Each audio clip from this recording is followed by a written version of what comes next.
ஸ்ரீமதே ராமானுஜாய நமக. ஆழ்வார் எம்பெருமானார் ஜீயர் திருவடிகளே சரணம். ஆச்சாரியர்கள் திருவடிகளே சரணம். தினம் ஒரு 10 திருவாய்மொழி.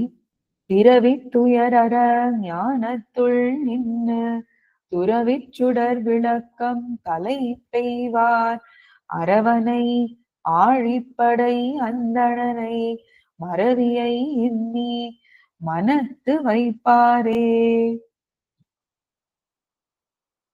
இந்த பதிகத்தில் நம்மாழ்வார் மிக அழகாக சரணாகதி செய்பவர்களுக்கு எம்பெருமான் எளிதாக கிடைக்கக்கூடியவன் என்று கூறுகிறார். அவரை அடைவதும் நினைவில் வைத்திருப்பதும் கடினம் அல்ல.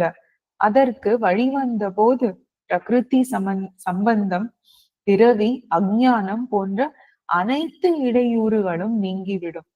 எம்பெருமான் விலக நினைத்தாலும் நப்பின்னை பிராட்டியின் புருஷகாரத்தால் மீண்டும் வந்து ஆண்டு கொள்வான் என்பது ஆச்சாரியர்களின் விளக்கம். பிராட்டியின் சந்நிதியில் உள்ளபோது வேறு பயன் வேண்டியதே இல்லை.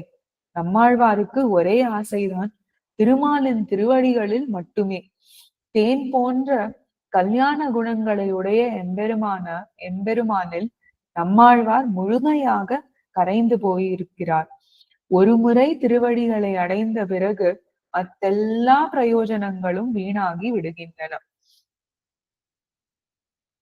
குடைந்து வண்டுண்ணும் துழாய் முடியானை அடைந்த தென்குருகு ஷடகோபன் விடைந்த சொல் தொடை 1010 உடைந்து நோய்களை ஓடுவிக்குமே.